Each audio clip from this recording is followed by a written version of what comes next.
Good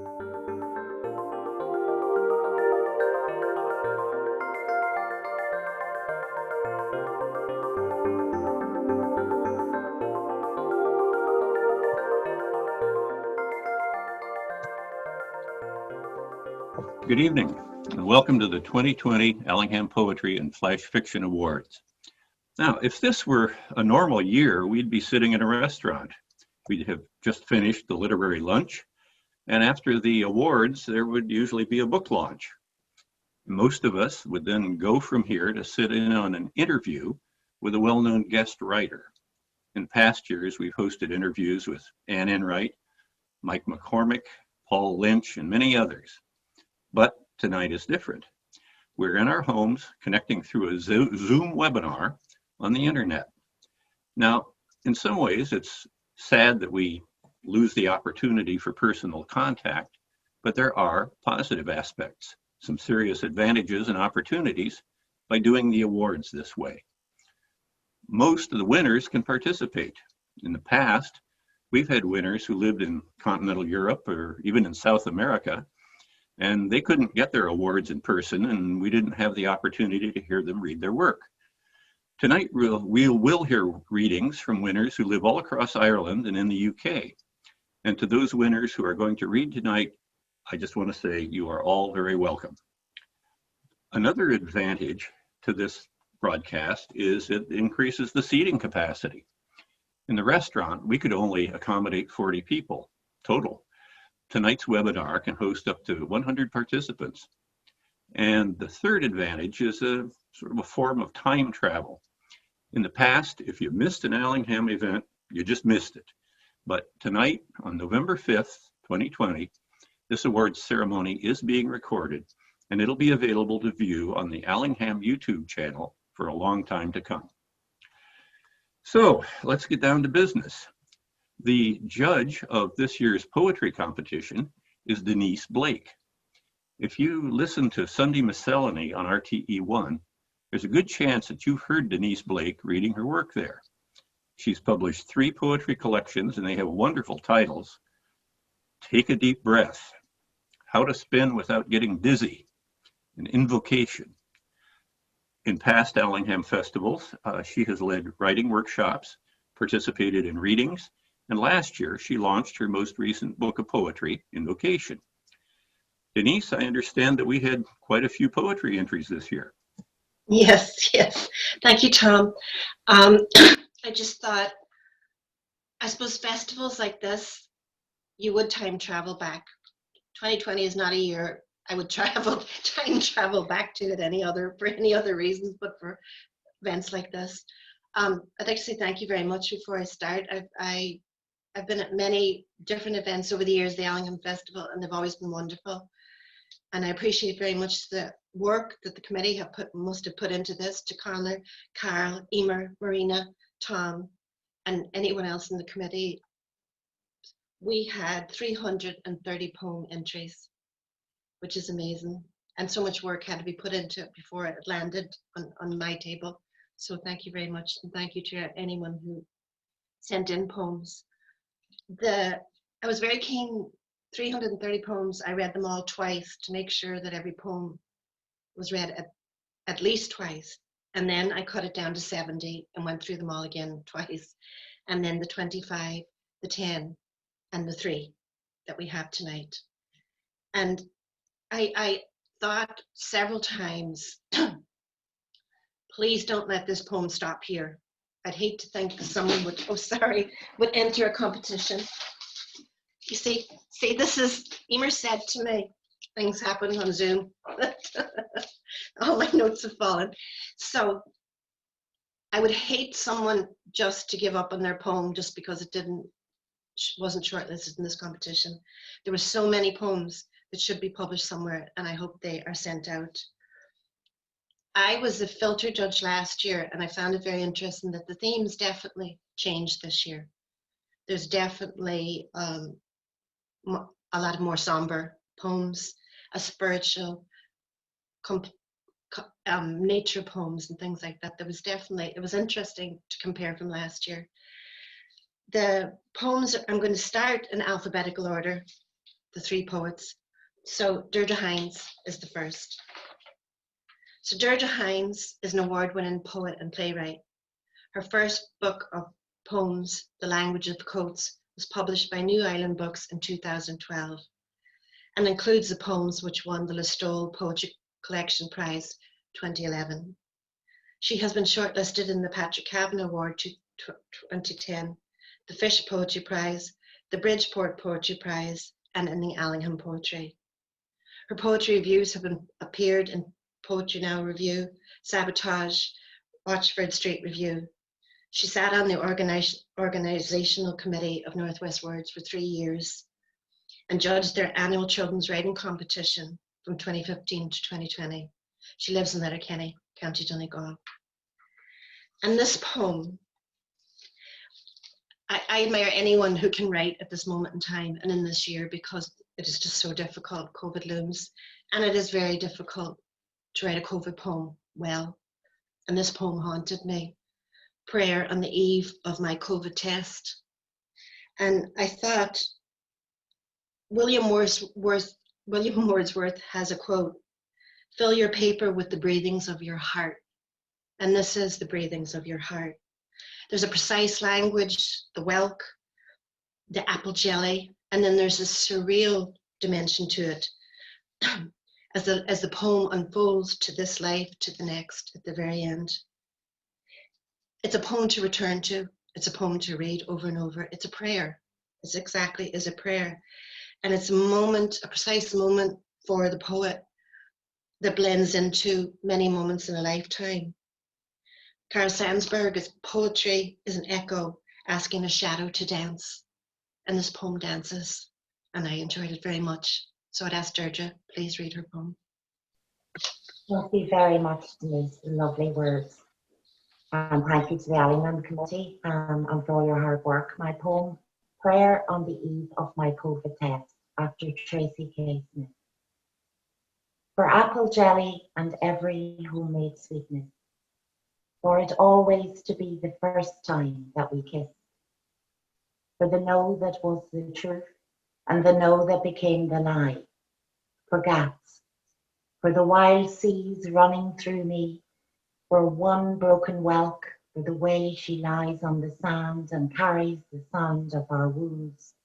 For my mother, for my father, for those 4 fey winds that threw them together and then rent them apart.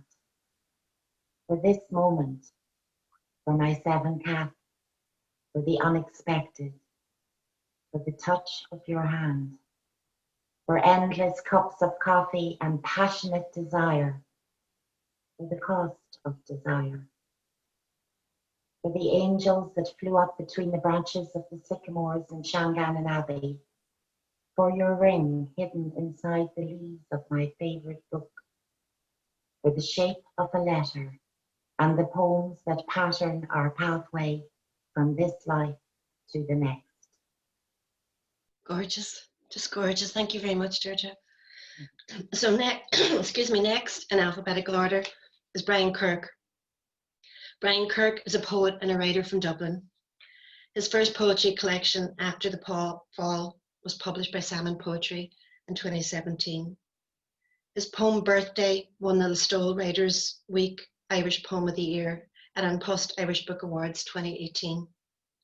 His short fiction chapbook, It's Not Me, It's You, won the Southward Fiction Chapbook Competition and was published in 2019 by Southward Editions. He blogs at www.briankirkwriter.com. Multiverse is Brian's poem. And I found interesting each poem, each of the 3 poems were just so very different in their types of poems. And again, William C. Bryant, poetry is that art which selects and arranges the symbols of thought in such a manner as to excite the imagination the most powerfully and delightfully. And this poem takes an idea, Caros est Cronus, and makes it into a fluid poem.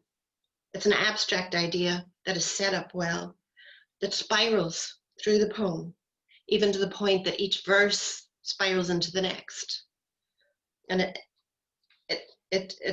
Unspooling is a word that he uses in the poem, a concept that will be elusive yet concrete.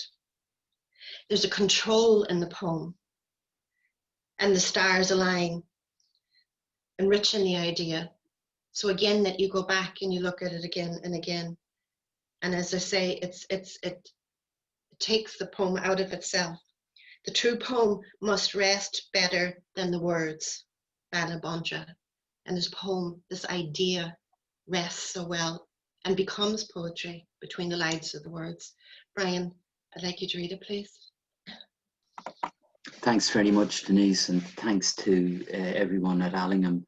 I'm really delighted to be shortlisted and a finalist in this competition in such good company. The poem is Multiverse. Every kairos is a chronos, but not every chronos is a kairos. Hippocrates. Once upon a time, in a land not very far away, I was a version of myself before I met a prototype of you.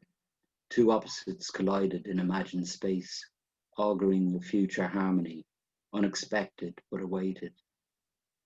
We sensed an opportunity, a spontaneous knitting of perspectives, gout sophisticated beyond the accidents of birth.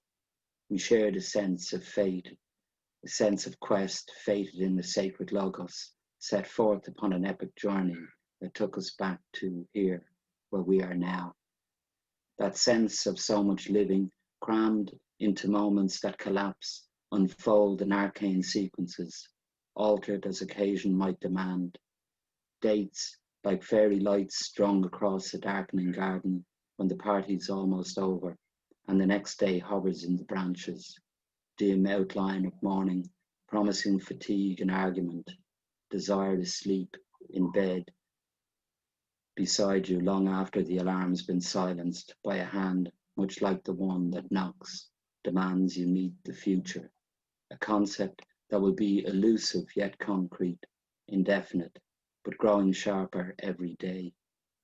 It's time to rise and rush into that future, past the present, outrunning time's arrow, outpacing yourself in the narrow stream of things that constitute a life.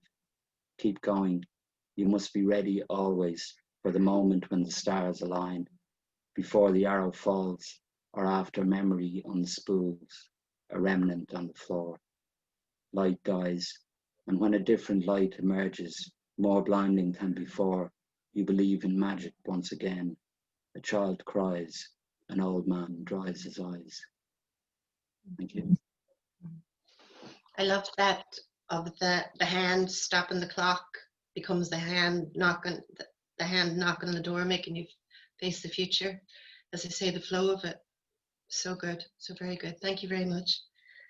And Vincent Glynn-Steed from Galway is our third poet, alphabetically. Vincent Glynn-Steed from Galway is widely published both abroad and at home. His poems have appeared in the United States, Wales, Northern Ireland, Mexico, and Scotland. He was featured writer in journals such as Windows 25th edition, Cinnamon Press Anthology. Other publications include Crannog, Into the Void, Bone Berries, Skylight 47, Dodging the Rain, and Poetry to name but a few. His debut poetry pamphlet, Catching Air, will be launched this December with Maytree Press. And I wish anyone launching this year the best of luck. So, Somewhere in the Blue Majestic. And his first line, I imagine you proud out there somewhere high on the Appalachian Trail. And this poem to me felt nearly like a big painting or a movie. And again, Leonardo da Vinci, painting is poetry that is seen rather than felt. And poetry is painting that is felt rather than seen. And there's a movement in the language, again, which is skilled. He has a line, summer strength flashed across our skin, and it goes into the next verse, and in the folded flesh of dawn. And he does that a lot. He uses his images to move the thing on very, very well. So you have from the skin, proper skin, to the flesh of dawn. In the competition, in all the poems, a few themes came up a lot, and for some reason the color blue came up a lot. And He begins, the first blue is the majestic blue of your dress. And he weaves it beautifully through the poem until the veins at the end of it. There's a mystical element to this. He's spreading stories. And Robert Frost, like a piece of ice on a hot stove, the poem must ride on its own melting. And this poem does.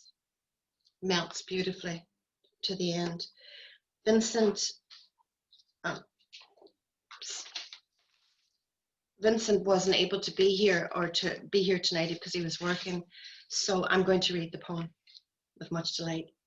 Somewhere in the blue majestic, I imagine you proud out there, somewhere high on the Appalachian Trail, where the boulders are ablaze and broad-winged hawks carousel the sky.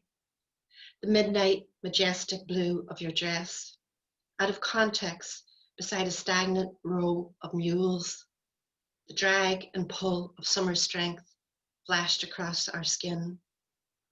And in the folded fresh of dawn, I sit and listen to the flurry of the tall grass prairie, as if the fauna of this place might erupt in tiny chatter.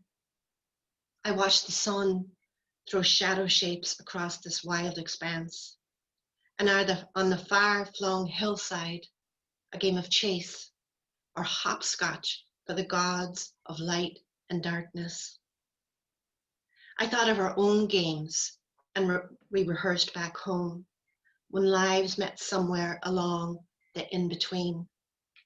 How we thrashed them out, our bruised and bitter bodies left out to dry too long, all bets off and all our chips used up.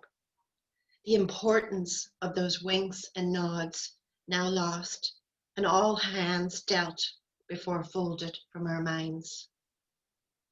Like heavy times after the summer storm, when we navigated broken branches at the Hill of Doon, it was always a competition to see who'd react first. Neither of us got the picture. And in their gait, a type of sadness, which we mirrored that day, as 3 red deer slipped their separate ways. Later, we drove home in silence.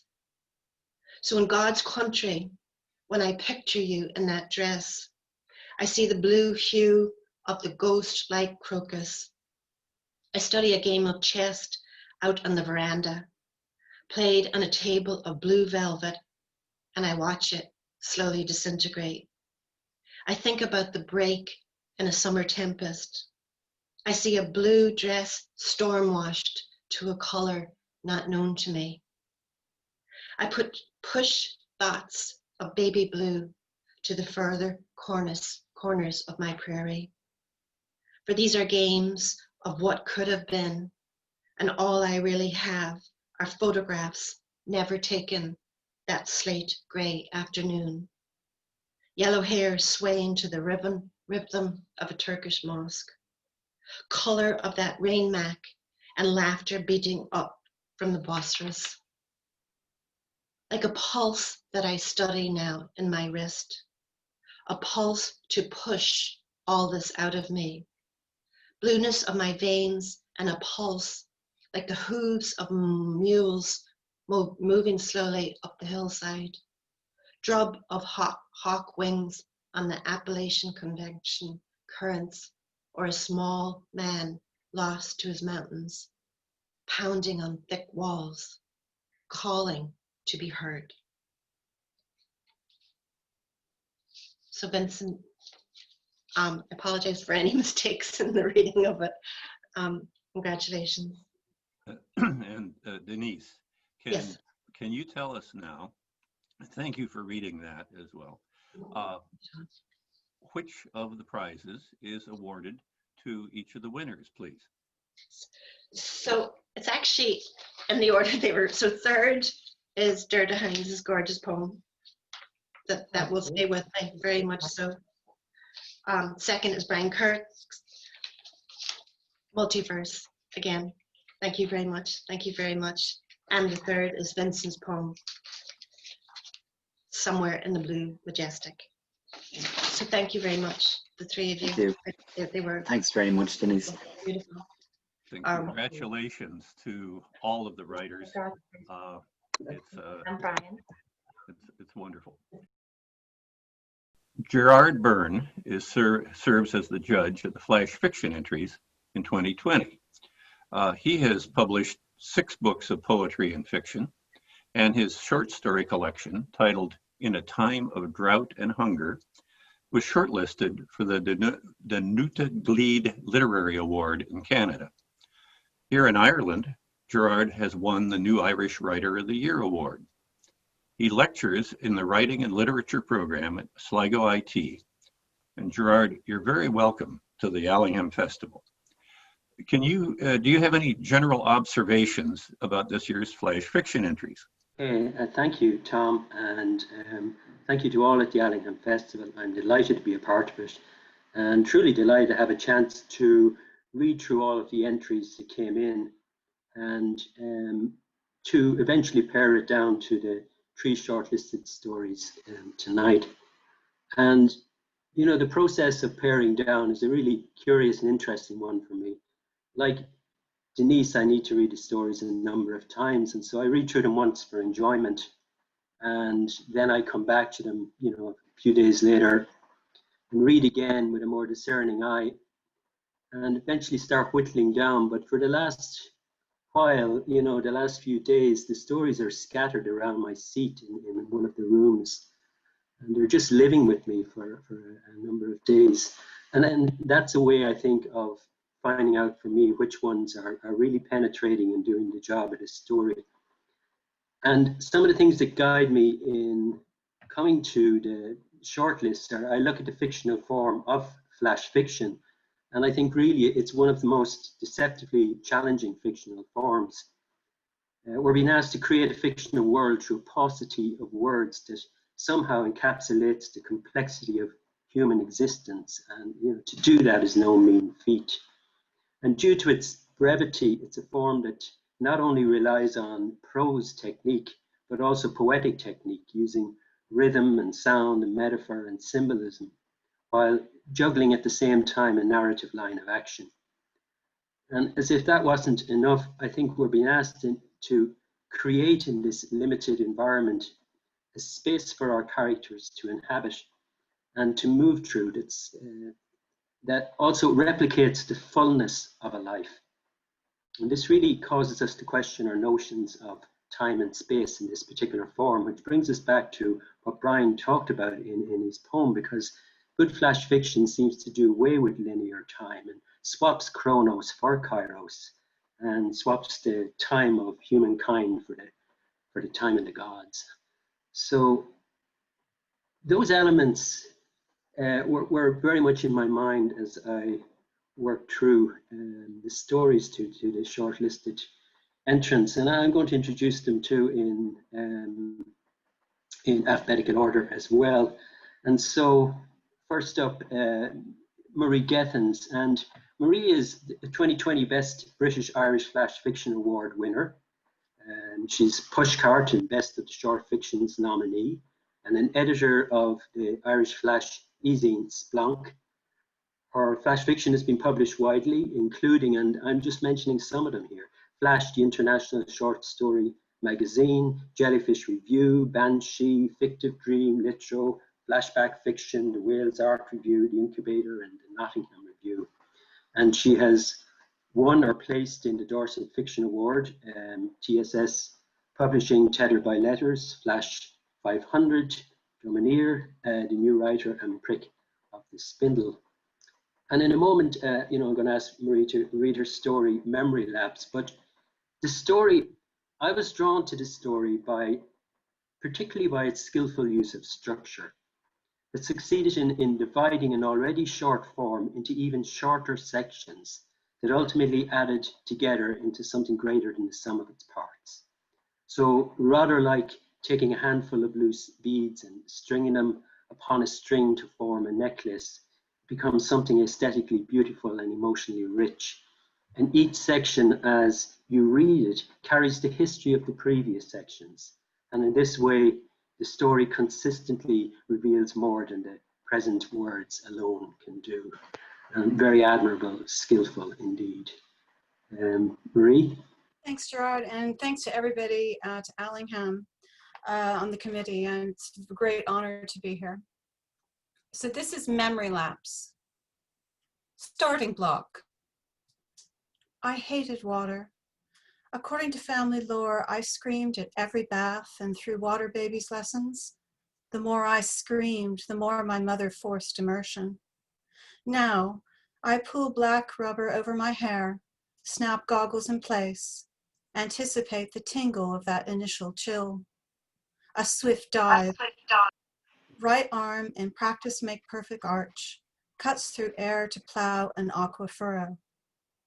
Laps 1 through 4, treading. The baby years, my fear, her impatience, our angry duet, the backing track for stroke rhythm. Laps 5 through 12, crawl. Chlorine lingered on my skin.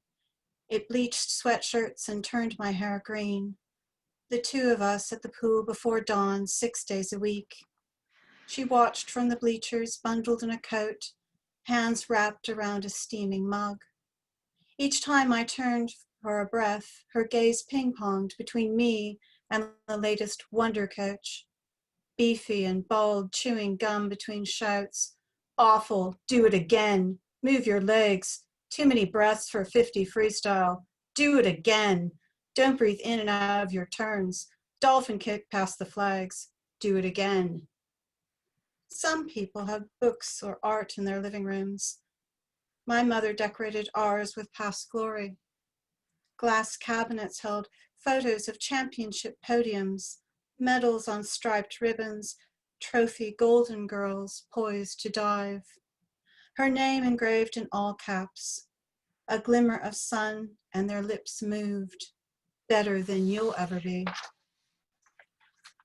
Laps 13 to 18, drill. My body formed and reformed, weight training and supplements, a nutritionist in underwater videography. When we watched the replay, I saw an eel, she a manatee. An ancient Olympian told my mother what she wanted to hear. He lifted my chin, spun me round. I felt his finger trace my spine, palms cup glutes, thumbs knead hamstrings. Tall, good shoulders, long torso, short legs, even better proportions than she had back when. Back when she filled display cases. Back when she had a chance to wear gold. I sank to the bottom of the pool, mouthed and tired. Laps 19 to 25, sink or. She fought my rising descent. We were so close to her goal. I pushed other boundaries, stayed out late, binged on fries and Cheese Whiz, Lucky Charms with chocolate milk. I craved an accident like the one that ruined her. She lost her footing on the high dive platform. Her right shoulder shattered on the way down. Bones of her life split into before and after. 2 days before a qualifier, she stood on the pool edge with a stopwatch and screamed my times at each turn. Pick it up, go, go, go. Midway, I stopped. You're not done, start again. I backstroked to the ladder, jerked myself out of the pool. In the locker room, she grabbed a wet towel and snapped at my legs, arms, face. Loser, loser, loser. I flattened myself against the metal wall, sheltering my head.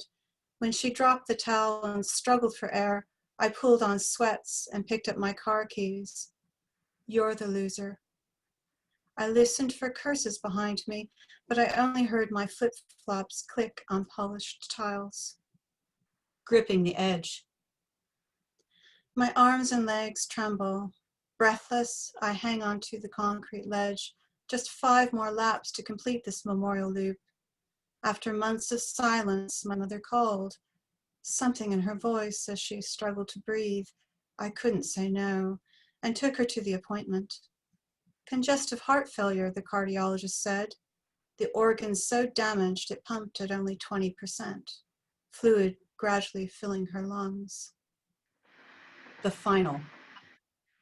In the car, she dabbed her eyes with a twisted tissue. We sat in silence, the engine humming, as the familiar, then unfamiliar, flicked by. When the beach came into view, she smiled.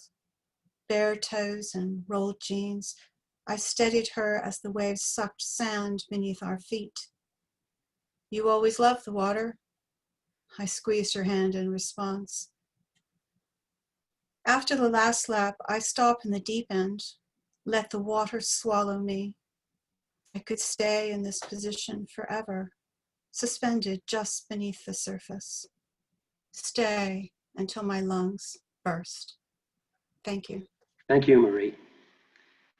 M. Kelly has worked as an editor in Ireland and New York, where she also worked in theatre.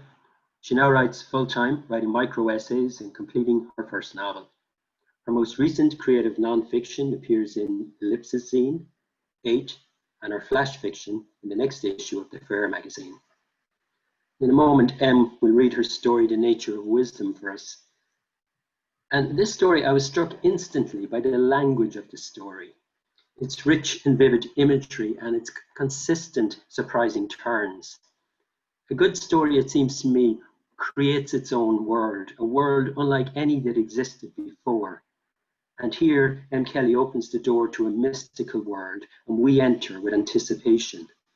And although it's a surreal world, and despite its unusualness, it's instantly recognizable as the world we already inhabit, if only we had the language to describe it and reveal its truths. M. Kelly. Sorry, thank you for that introduction, and my thanks to the Allingham Committee. I feel truly honoured to be a finalist and to give voice to my story. It's called The Nature of Wisdom. Amongst the rapids, she sat perched on a large rock and cried persimmons. Enormous red fruits seeped from the corners of her eyes and tumbled down cheeks that appeared themselves to be weeping, splashed by the torrents of water encircling her. Where should I go? Where is the boy I want to love?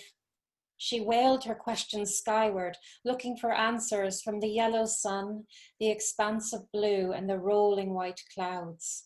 Answer me! But no echo from the elements reverberated to her small body, curled up on the rock, red persimmons weeping down her pink cheeks. The water gushed and flipped on itself at speed. The water too was angry and seeking answers. What direction should it flow? Where is it traveling to? The young woman leaned forward carefully, shifting her thin frame atop the enormous stone, and extended her arm towards the water. The tips of her fingers tickled in the currents.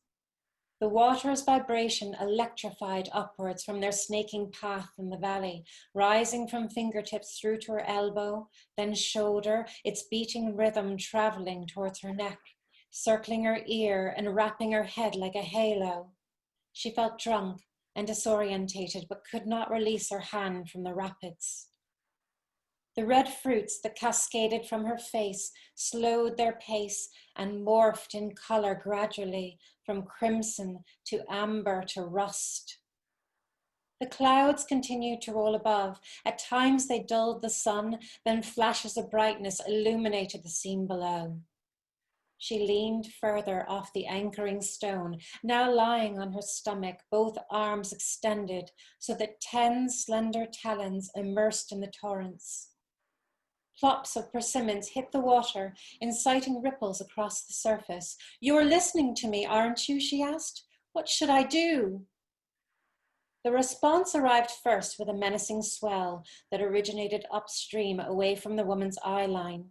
She was so young, so inexperienced in the ways of the world that her peripheral vision was not yet alert to hazards approaching from afar. Her view of the world a myopic one, but it was time for eyes to open. The rising tide rounded the sharp bend and focused its energy on the large stone. She twitched her head swiftly to the right, in time to anticipate the impending showdown between herself and the river. Her long hair tumbled from her head down into the water, arms remained outstretched, and the gravitational pull of that moment spoke to her. Release yourself and your worries will be gone. It felt an easy way out. Relent to nature, accept your fate. The answers may be lurking there under the water, implanted within the black basalt and green reeds, etching the depths of the riverbed, awaiting her discovery. Tell me the answer. She went under hard, a crushing landing against the jagged bottom, her eyes observing the rush of water from the other side now, the streaming shadows above her backlit against the sunshine she had left behind. There was such knowledge and grace in the river's movement. Innately, the river knew where it was flowing. There was no question to be answered. The river needed to trust itself. She was simply another obstacle in the path of the water seeking its truth. Despite the cool liquid filling her ears, she heard clearly the wisdom of the elements. You know what to do. Listen within. She was not to know that day that the river held a grudge against the large stone, the ancient and natural monument that for thousands of years had served as a barrier to the beautiful united flow of the river. She was never to know that it would be this very day the river would fixate on that barrier of granite, deciding there would be an assault, a protest to let the rock know who was boss. The young woman discovered the river's hidden secret when it was too late, when she herself floated supine in the midst of the current, diverting the water's intention to forever move unbroken towards a destination it did not know. In that moment of her discovery, she listened with gratitude to the elements, the water, the sky, the sun, and the clouds. You have all the answers within you. She lay there, wiser, and then she was gone. So too were the persimmons. Thank you. Thank you, Andrea. Or thank you, Em. Next is Andrea, our third finalist, and Andrea Award is from Dublin, but has roots in Donegal and Mayo. She has worked as a secondary teacher in Ireland and South Africa. Her memoir pieces have been broadcast on RTE's Sunday Miscellany. Her poetry has been published in the Hennessy New Irish Writing in the Irish Times, Crannog, Skylight 47, Poetry Ireland Review, Ciphers, The Honest Ulsterman, and in the anthology Reflected Light from Grey Hen in 2020. She was also shortlisted in the Strokestown 2019 Pastimes competition and the 2019 Over the Edge New Writer of the Year Award, and in the 2020 Redline Book Festival Poetry Competition. And in a moment, Andrea will read her story in the making. And one of the key strengths of this piece that stayed with me was the powerful narratorial voice that was in complete control of the story's unfolding. It was a voice that spoke with authority, with confidence, and sensitive insight. The language was always exact and evocative. The writer understood the demands of flash fiction, the density of language the form requires and often does not receive. And through skillful technique, the author layered her words with meaning so that the size of the form, its smallness, ultimately released its true enormity. Andrea. Gerard, thank you. And thank you to Marina and Connor and everybody involved in putting together this particular evening and the festival as a whole. I should have said Tom, of course, who is our chair this evening. In the making. The barrow is a brown surge after rain, improbable to the man and woman walking the towpath, the for sale sign bordering woodland. Irresistible, the 30 or so steps, cracked and earthing, that climb through green half-light to an ivied cabin, its gutters fallen, its planking gapped, its windows grind-glassed or shattered. The woman peers into a gloom of chair shapes, vacant shelves. A blackbird warns of strangers, saplings lean close. The man tugs ivy, probes between planks. He tests the base with his foot. The house has been wired, he says. The foundations may be solid. She knows his ache to hew and heft, to build a home that this time love will let him keep. If I were fool enough to take it on, he says, I'd get help, pull up the rotted floor, clean what good wood there is, spray it with creosote. Not here, she stalls him, not on this living ground. She imagines sanctuary, a safe and sensate skin to home in while she learns to be unbound, open to creatured dark and leaf-edged light, to what the seasons send. We're dreaming, she says. He thinks of his flat, her flat, the city's edge, the day's drive to St. Mullins. Maybe she hurries him from his dream to tame her own. Let's move on, he says. Further upstream, they wonder at the canal formed between the towpath and an island of pasture. A pulley bridge, metal rectangularity, spans the crossing. The woman watches the man fingering crank and sprockets and chain. How his life is in his hands. Maybe his home is in the making, as is hers. Here too, insistent images have found her and are edging into sequence. The flour mill derelict on the quayside at St. Mullins, the murals colonizing its warehouse, an owl face fantastically patterned. On a red ground, a Madonna and child, her robe green as her hemp leaf halo. Other faces, figures. Dust deepening. The truck shed stripped open at one end. Under its galvanized awning, a wooden homestead rigged up on stilts. In the ground floor workspace, a man is welding with a plume of flame refluking an old anchor. Up ladder, in desk light by a window, a woman is writing. Their home is an ark. Together they have caulked it. 2 by 2, the creatures are budding from her page. The anchor now ready, the river swelling into flood. Thank you. So thank you, and just to announce the winners in reverse order. Third place is Memory Lapse by Marie Gethins. Second place, The Nature of Wisdom by M. Kelly. And in first place, In the Making by Andrea Ward. Congratulations to all of those winners and wonderful stories. Thank you. Thank you. Thank you very much, Gerard.